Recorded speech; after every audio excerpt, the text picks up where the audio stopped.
What is the world that we're living in now that we know we're not spinning? What is the world? What is the world that we're living in now we know curvature's missing? What is the world? What is the world that we're living in now we know flat earth is winning? What is the world? What is the world that we're living? It's like a brand new beginning. We know that most of y'all sitting there wishing, probably just itching for us to go away, completely dismissing things that we say like our minds have gone missing. Meanwhile, you're really the only one shifting reality as if it was switching, like it was some type of fantasy pitching. Next up the bat, but you wind up just whiffing. Nothing but air, you just can't do no hitting.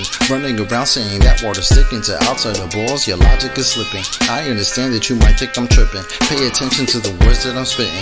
Only thing that really needs any fixing, your view of the world and the way that you're thinking. No need to go always screaming and kicking. No reason to think that Earth might be tricking. If it was spinning, then we would see drifting. If it was curving, the ships would be sinking. Logical fallacy, keep on insisting. Probably just listen. How about you try some form of consistence? Ships disappear due to angular distance. Makes a lot more sense that the curve's non-existence. Why the persistence? Why the pursuit of unending resistance? Fighting a war like a soldier enlisted. Really seems as though you got it all twisted. Why not just be a bit more optimistic? Lies you've been told, the veil has been lifted. Now you've been gifted, given permission to take a position, not in opposition to the world that we're living. Key ignition, start up the engine. Choose to accept it, now this is your mission. Tell us why the damn curvature's missing. Maybe just call up a mathematician, give him a listen, have him tell you about his presuppositions. Talking about how it's not superstition, a vacuum and air pressure juxtaposition. Make a decision, tell us how this model came to fruition. You have the right to enact your volition, right up to the day of mental acquisition. All I could do is provide ammunition. Can't take the heat, stay the fuck out the kitchen. Judgment day or to the last demolition. You can see this as an act of attrition,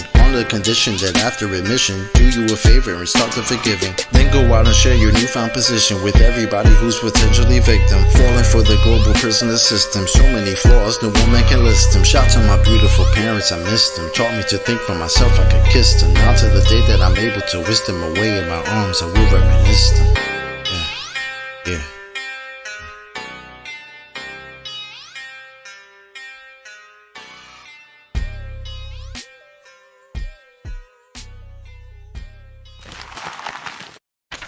Now here's an interesting coincidence. Generally speaking, 1 mile from where you are, Earth curves down about 8 inches.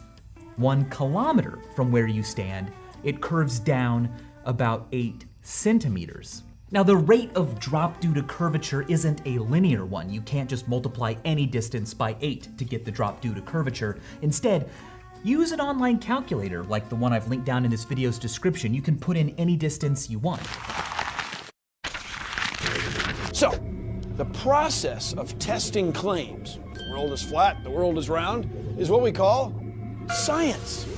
Now, if you have a claim that can't be tested, that's what we call pseudoscience. The difference between pseudoscience and regular science is whether or not you can test it. The flat Earth, well, that didn't stand up to tests. The round Earth did.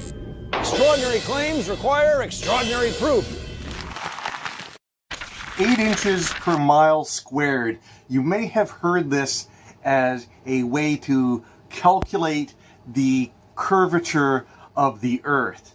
Here's how that works, and here's how accurate it is. This blue line is actually a curve. It's the equation is up here, negative ax squared. We're dealing with inches and miles, so we have to convert between one and the other. The M says there's 5,280 feet in a mile, 12 inches in a foot, 63,360 inches in a mile. A is our 8 inches per 63,360 inches, all converted to inches now. This means 1 mile. The M is the conversion factor between inches and miles. And this negative 8 means 8 inches downward. If something is 2 miles away, it should be 32 inches below the horizontal. 3 miles away, it should be 72 inches below the horizontal. So you take the number of miles, you square that, so 3 squared is 9, multiply that by 8, which is the number of inches, and you get 72 inches. Something 3 miles away should be 72 inches below the horizon. Back this up here, and you can see at about 100 miles from our point of view, this amount of curvature obviously deviates from the horizontal. Up close, it looked like it was a horizontal line. This 8 inches per mile squared, it's an approximation based on a parabola, not a circle. They're both curves, but a parabola it's easier to calculate with.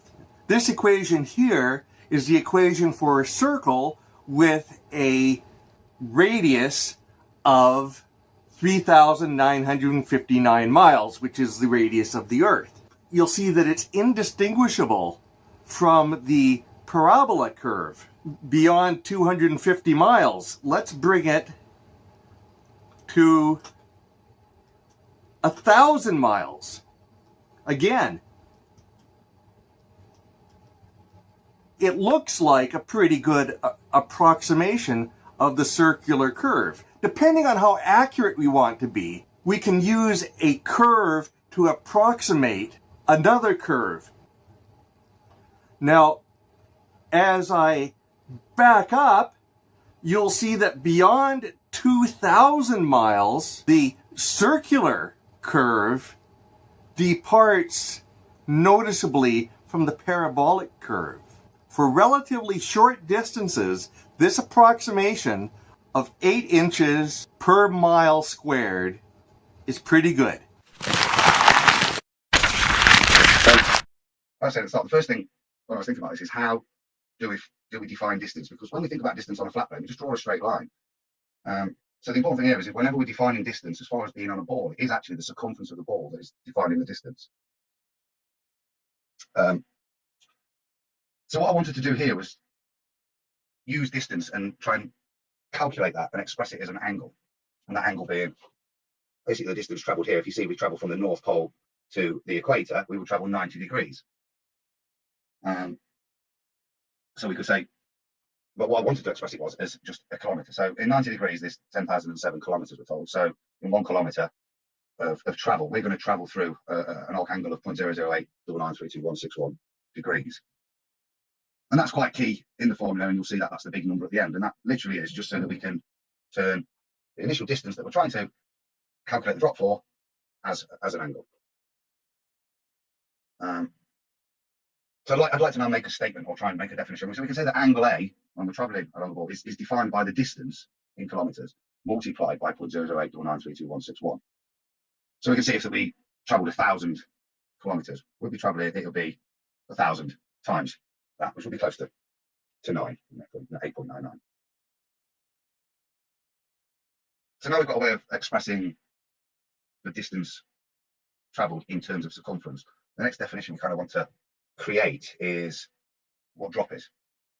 And this was something I pondered on, not necessarily what the drop is, because to me it's quite apparent how we could calculate that. And I say a lot of the stuff is calculated on the outside.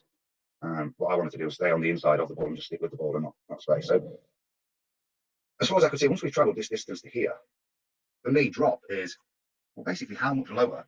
If it was me at point 1 and I travelled to point 2, how much lower would my feet be than when I started? So that's kind of the way I wanted to define it. How much lower from a 90-degree eyeline angle or spirit level or flat water level are my feet now after travelling that distance? And I think that's where there's probably a bit of debate, isn't there, Nathan, really, in terms of what drop is. But for me, it's actually the physical thing that has occurred. And we're measuring the physical movement across the circumference. Now, that movement we're going to express as a distance of the radius. And that seems to me the most sensible way when we look at the mathematics of trying to describe what the reality is. The diagram we draw, that seems the sensible way of defining for me what drop is. So if we see once we've calculated angle A and we know the point of intersection with the circumference, we can draw a tangent straight across from the beginning radius, and that will then bisect the beginning radius, forming 2 parts, both D1 and D2 we'll call them. Drop 1, drop 2. And from this we can make another simple statement that D1 and D2 is equal to the radius. We know that. And if we rearrange that equation, we can make a statement that actually to figure out D1, we take the radius and we take away D2. Well, there is a point to this. and you'll see later it's useful later. Now, trying to define D1 is actually very difficult to calculate mathematically. I struggle with, but actually, and this is kind of the thing that occurred to me, that actually D2 is very easy to calculate. The point of intersection here, we've got a length radius here, we've got a point of intersection here, we've got a known angle, and basically we've got those factors. We can use trigonometry to define what we do. So if you use the basic SOHCAHTOA, we define the radius here as the hypotenuse, D2 as the adjacent side. So we can know the cosine is equal to adjacent over hypotenuse.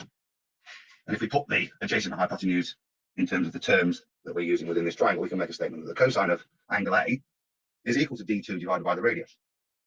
And I'm going to just quickly shuffle that one again, so it's a bit easier for me to use later on. So if I'm going to make the statement that D2 is actually equal to the radius multiplied by the cosine of angle A.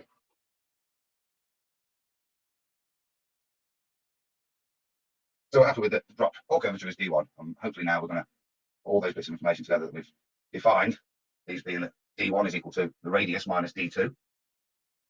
We figured out that D2 is equal to the radius multiplied by the cosine of angle A.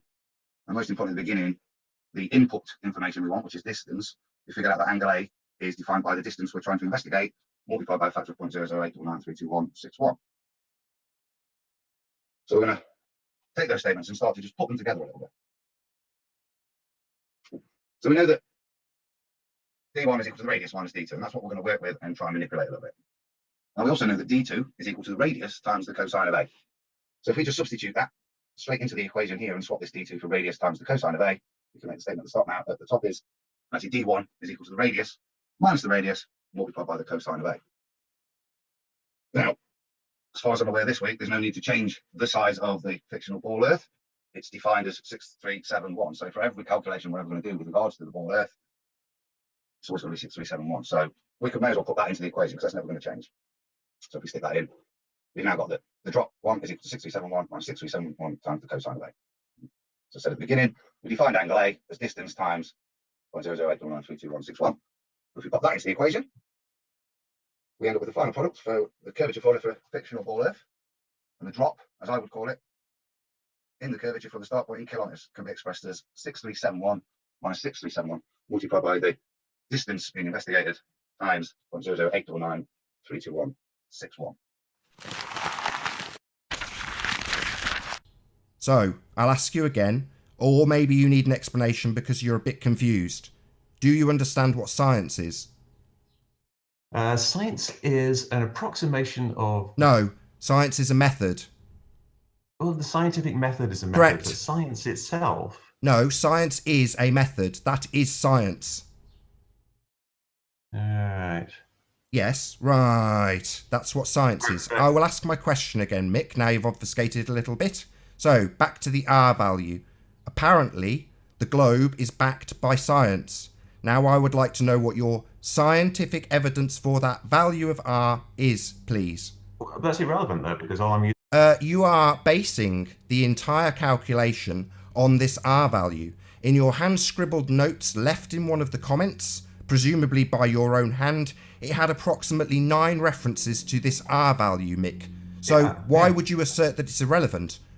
Well, you can actually put in whichever R value you like if you... Sorry, do we not have a fixed value of R? No, it's not fixed, actually. It's variable. So the Earth changes shape periodically, does it? Calculator. I'm sorry, does your belief in the Earth that is spherical change shape at any time, Mick? Change shape, no. Yes, change shape. Or size. I.e. the radius value that you plug into your calculator. Well, the calculator is a particular Sorry, you don't seem model. to be It's a very, very answering my popular one, and question. it works very well. Does the radius value for Earth, which is what you use that calculator for, ever change? Ever? Yeah, it does actually, because... When on Earth, does the sphere Earth physically change shape and size? It doesn't physically change, but it changes... So it does not change. So that R radius value that you use, we can just assert here and now that it's fixed, can we? Yes, 395... Excellent. Now we have a fixed value of R, so don't quite understand why you obfuscated and told me that it could be changed. It seems you were, what was the word you used? Confused. Right, Mick? Like you changed in real life. Were you confused about changing Earth's radius value? Were you confused No, about I'm that? just saying that the pretty interesting calculator that- lets you change it, so you can Yeah, do. well, we got around that little bit of obfuscation. So back to my original question, Mick. What is your scientific evidence for the value of R?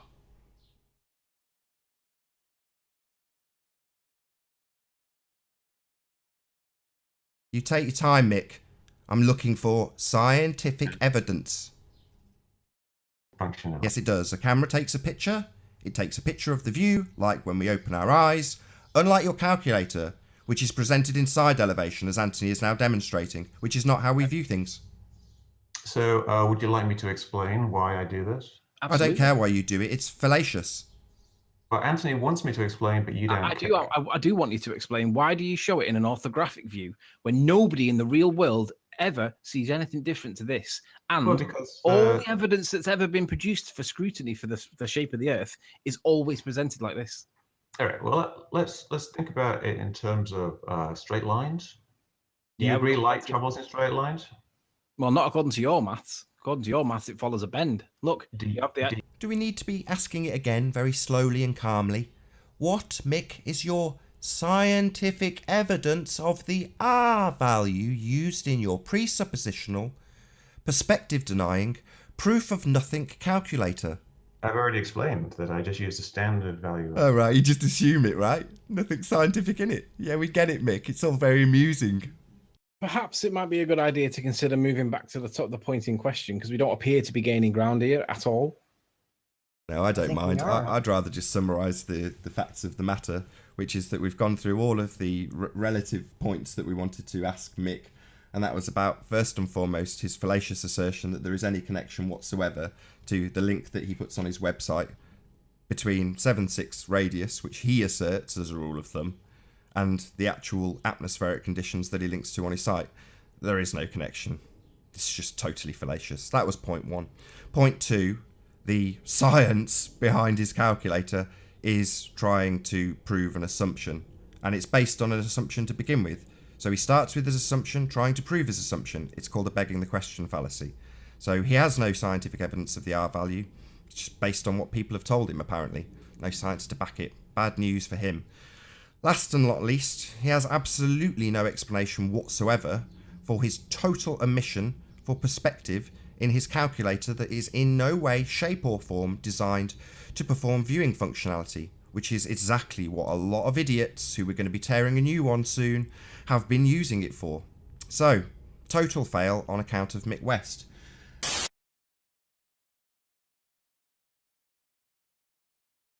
You can conclude this point by saying that you've accepted that it was based on an assumption.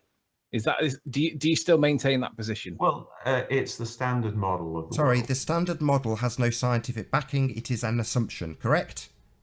Well, it's the standard model. Sorry, the standard model has no scientific evidence.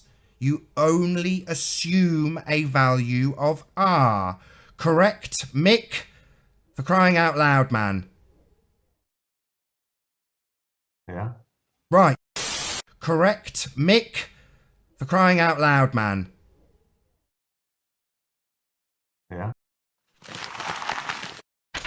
But how do you know the Earth is round? Your senses would tell you that it's flat. After all, if you stand in a large field, it actually looks pretty flat. And if you walk through that field, it doesn't feel like you're going over a curve. Could it be that the Earth is actually flat? Well, let's try an experiment. Say you're standing in a field outside of Chicago. If the Earth is flat, you should be able to see southwest and see some of the tallest points in the United States, the Rocky Mountains. But the thing is, you can't. That's because of the curvature of the Earth. You'll notice a similar problem if you stand on a seashore and try to watch a boat sail away. After a while, it will disappear from view. And not only that, but the bottom of the boat will vanish before the top as it goes over what's called the horizon line, the place where the sky meets the Earth. For someone who is 6 feet tall, the horizon line is only 3 miles away, but the higher up you are, the farther you can see over the Earth's curve. This is why standing on a tall mountain might allow you to see over 100 miles, while standing in a field will only let you see a short distance. It also means that taller people can see slightly farther than shorter people. Good thing my animator can make me any height. See? I'm like that one ant dude.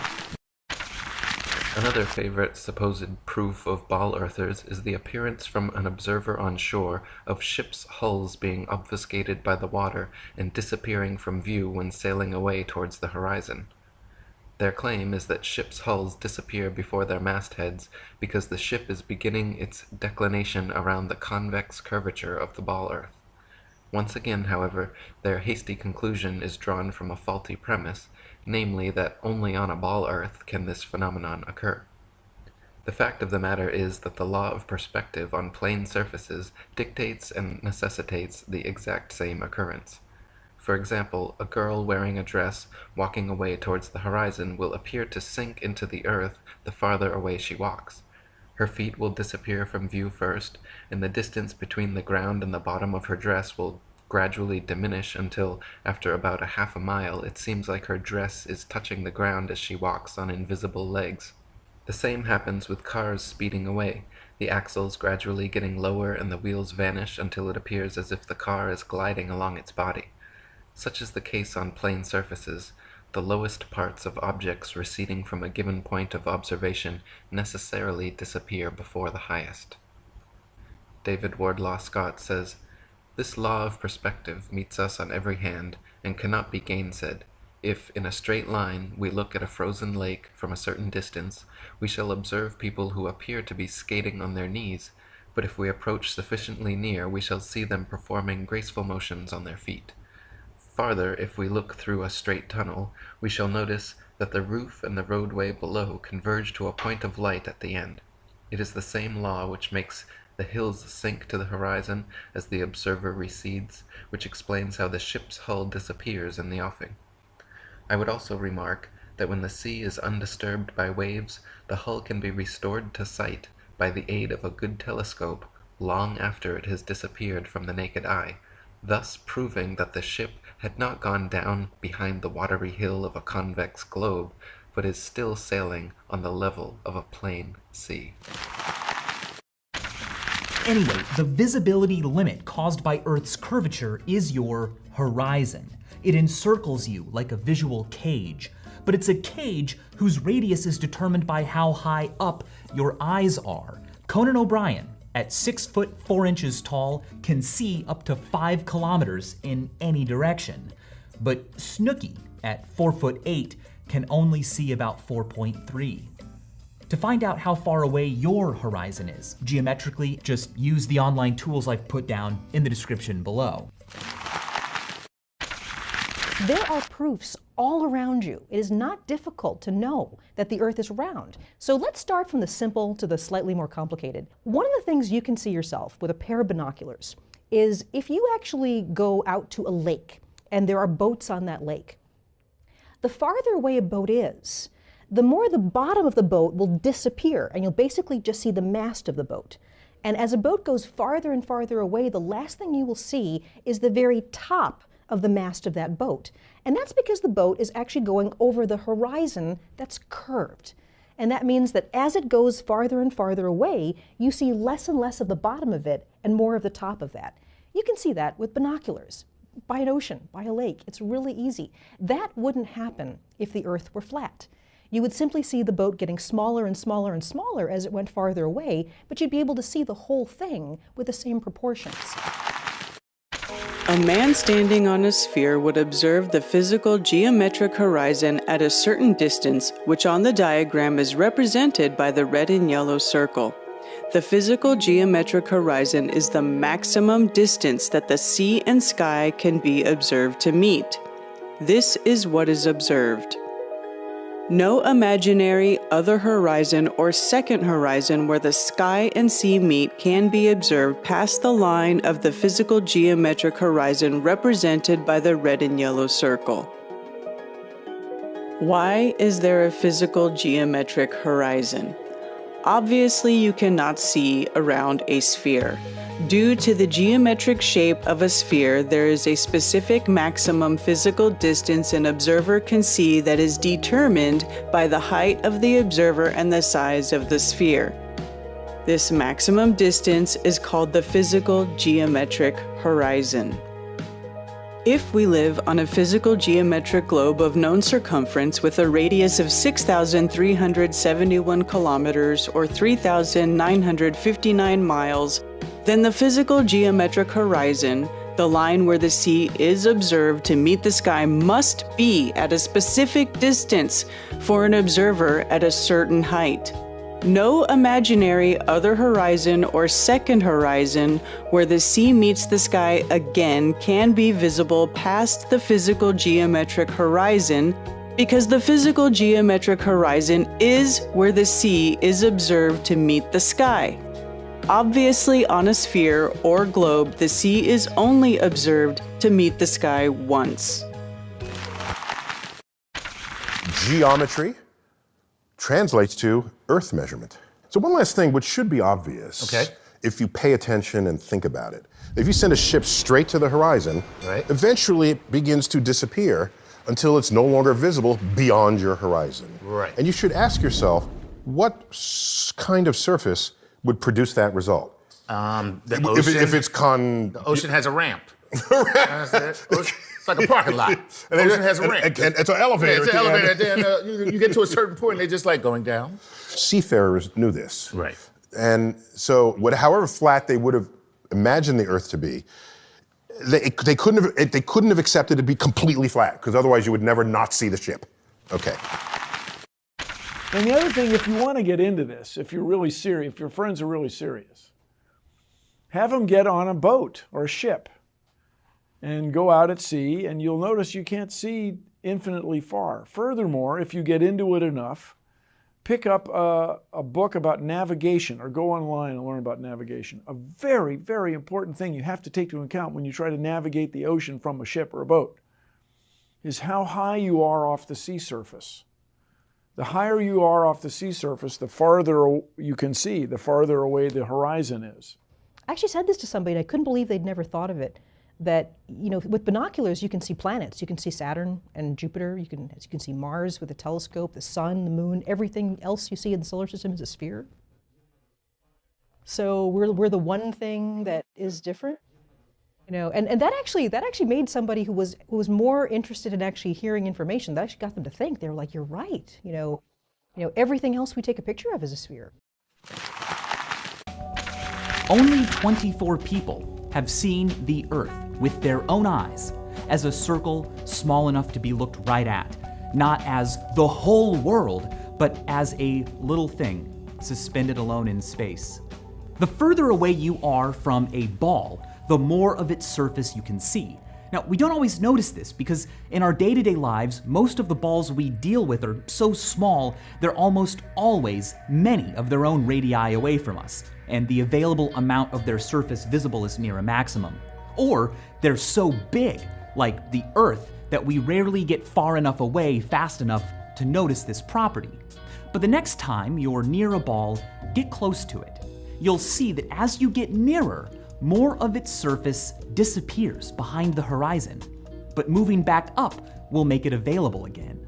For most of us, stuck our whole lives on Earth's surface, such an experience is impossible. With nothing around to block your view, 5 kilometers, about 3 miles, is about the furthest you can see. Now, haze can limit your view and atmospheric refraction can slightly extend it, but for the most part, everything you can see happens within an area of just 80 square kilometers. Has changed that. Now we can see things way, way further. There's some wonderful work being done by Nathan Oakley and some UK teams where they're actually seeing a horizon behind oil platforms at 10, 15 years. Death of the ball-tard spinning space monkey religion again. Now, here's the argument. If the Earth is a sphere with a radius of 3959 miles, then every horizon distance measurement must be no more than 1.225 times the square root of the observer's height in feet. That's the geometric horizon. There's the kill shot. There's what they call CGI. And they think this thing's a boat. Unbelievable. Observer's height is 1 foot. The distance to the horizon is greater than 9.41 miles. Why? Because we can see the horizon behind the second platform. The argument isn't in regards to the oil platforms. This one, or their boat. Right? The argument is solely the horizon behind the second platform, which everyone can see. I don't care if there's a Chinese Superman on a hobbled, refracted unicorn wearing a tutu on these platforms. Don't care. That's not the argument. If you bring it up, it's a red herring fallacy. That is a diversion or irrelevant.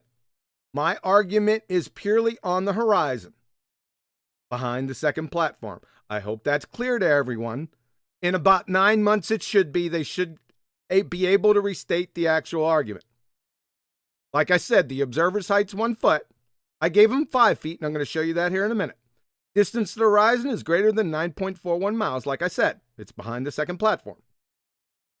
The distance to the horizon maximum for a sphere with a radius of 3959 miles is 1.22 miles. Based on geometry, that's it. It's hardcore. That's it. Even if he was at 5 feet observation height, which he's clearly not, but I gave it to him, the maximum distance to the geometric horizon is 2.73 miles. So way up in here. Even if he was at 35 feet observation height with his camera next to the water, the maximum distance to the geometric horizon would be 7.24 miles. That is, it should be between the first and second platforms. So they have no argument here. None. Here is the actual argument. Modus tollens. Holy shnikes, this is going to leave a mark. If P, then Q. Not Q, therefore not P. Listen closely to the argument, Globies.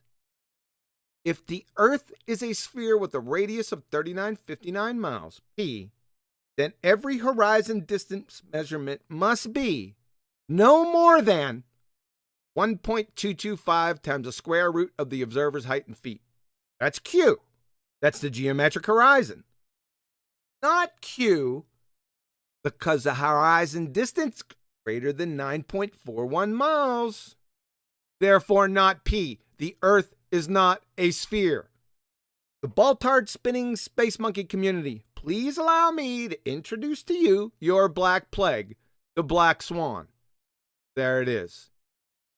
Bye-bye, ball.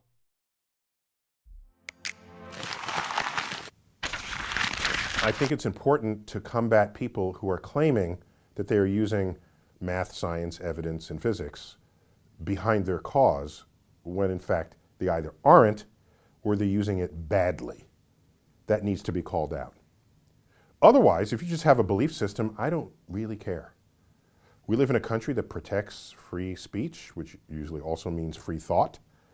But if you start influencing other people who have power over other people, and you have no foundation in objective reality, it can be dangerous.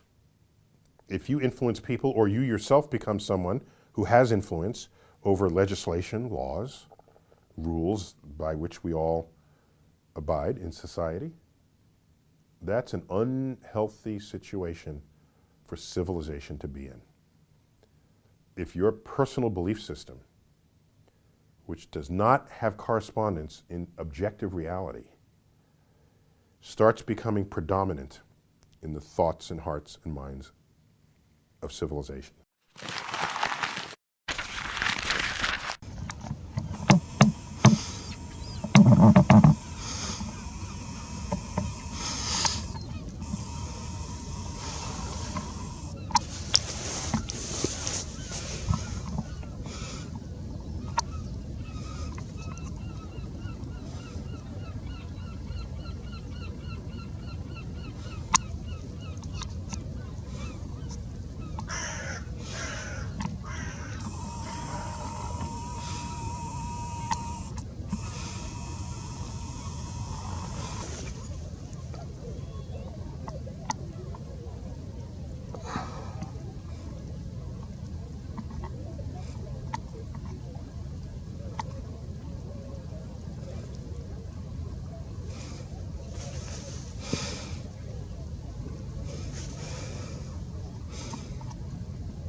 What was observed? From observing the video footage, it can be stated: A. No refraction in the form of an inferior mirage was observed. B. No refraction in the form of a superior mirage was observed. C. The images of the wind turbines are well defined with limited heat distortion at the distance filmed. D. The sea is very calm. The first windmill is 8 miles from the observer, and the sixth one is over 11 miles from the observer.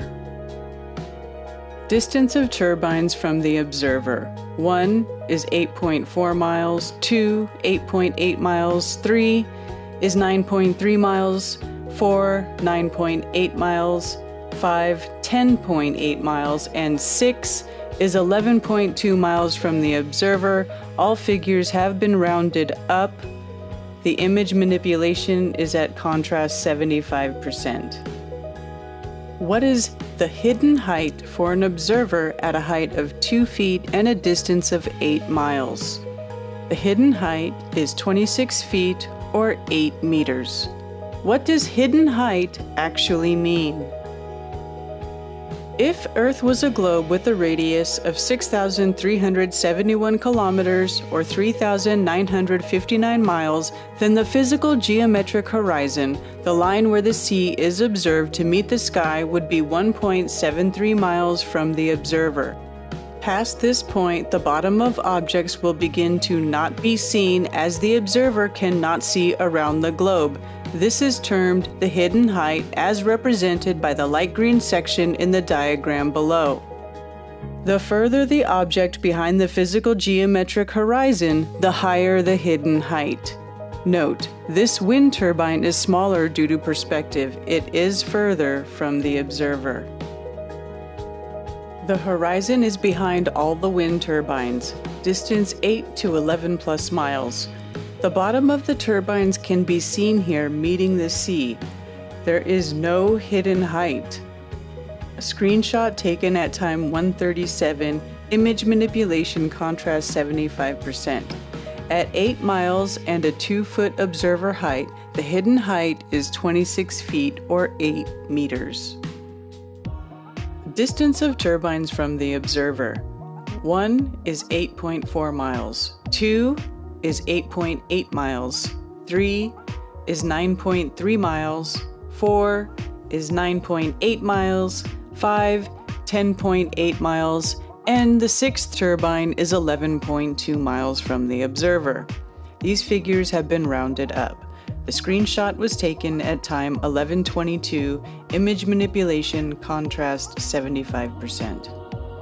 The bottom of the turbines can be seen meeting the sea. There is no hidden height.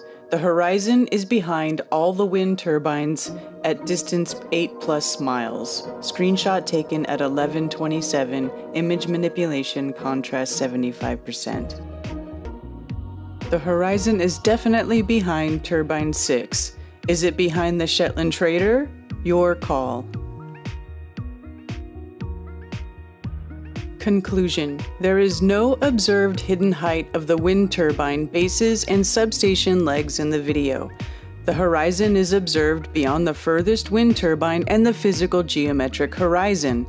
This image is not possible on a globe with a radius of 6,371 kilometers or 3,959 miles. We have a saying in science: extraordinary claims require extraordinary proof. So I am now going to make a wild, way out, extraordinary claim. The world is round. Our curvature of the Earth horizon model of science. And this blue stuff is like the ocean. And this boat, well, it's like a boat. Anyway, watch as ships sail away. They don't disappear all at once. No, first, the bottom will disappear. See, the bottom of the ship is gone. Now we can see midway up, and then the whole thing disappears. Now, ships came back. They didn't fall off a table. So people realized that the world is curved. I mean, it's a big curve, but it's curved. So, the process of testing claims, the world is flat, the world is round, is what we call science. Now, if you have a claim that can't be tested, that's what we call pseudoscience. The difference between pseudoscience and regular science is whether or not you can test it. The flat Earth, well, that didn't stand up to tests. The round Earth did. Extraordinary claims require extraordinary proof.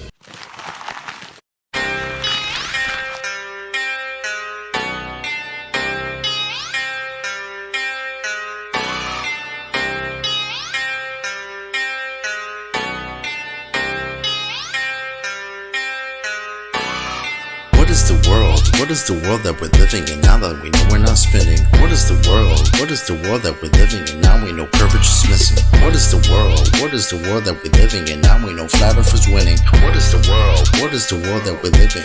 It's like a brand new beginning. We know that most of y'all sitting there wishing, probably just itching for us to go away, completely dismissing things that we say like our minds have gone missing. Meanwhile, you're really the only one shifting reality as if it was switching, like it was some type of fantasy pitching. Next up to bat, but you wind up just whiffing. Nothing but air, you just can't do no hitting. Running around saying that water's sticking to outside the balls, your logic is slipping. I understand that you might think I'm tripping. Pay attention to the words that I'm spitting.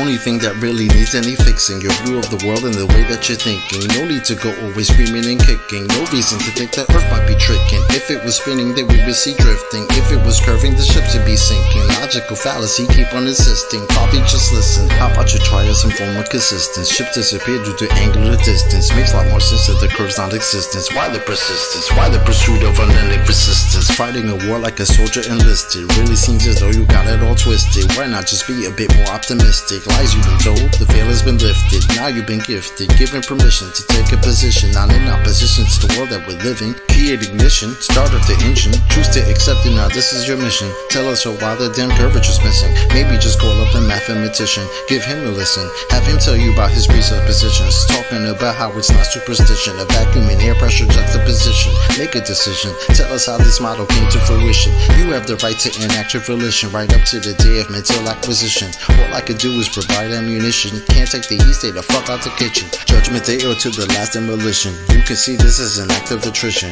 on the condition that after admission, do you a favor and start the forgiving. Then go out and share your newfound position with everybody who's potentially victim, falling for the global prisoner system. So many flaws, no woman can list them. Shout to my beautiful parents, I missed them. Taught me to think for myself, I could kiss them. Now to the day that I'm able to whisk them away in my arms, I will reminisce them. Yeah, yeah.